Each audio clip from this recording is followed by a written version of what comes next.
আসসালামু আলাইকুম। আপনাদেরকে ইট দেখাচ্ছি। এটা একটা বিগ ফিল্ড।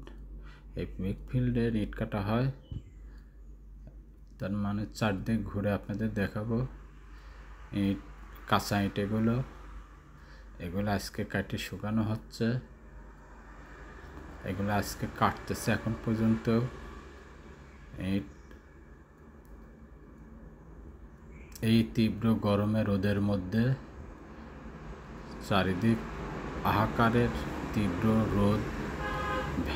এই কাঁচা ইট খামাল দেওয়া ছিল।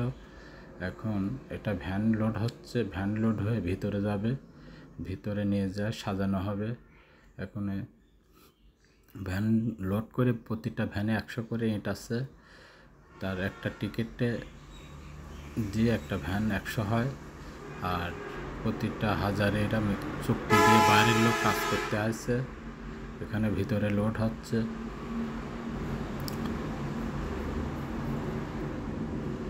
এগুলো আগুন কয়লা দিয়ে পুরানো হচ্ছে। সাজানো ইট, উপরের আবিষ দিয়ে ঢেকা, পরে কয়লা তাওয়া করে কয়লা দেওয়া হচ্ছে। এই কয়লা দিয়ে ইট পুরানো হয়। ইন্দোনেশিয়া, আফ্রিকা, অস্ট্রেলিয়ার কয়লা বাইরে থেকে আমদানি করে নিয়ে আসে, সেই কয়লা দিয়ে ইট পুরানো। এগুলো পুরানো ইট, চুন পড়েছে ইটের, খুব সুন্দর কালার এবং দেখতে ভালো। এগুলো টলি লোড হচ্ছে। ভেতর থেকে বাইর করা ইট সাজানো ছিল, সেই সাজানো থেকে ইট আবার গাড়িতে লোড হচ্ছে, বাইরে বিক্রি করছে সে নিয়ে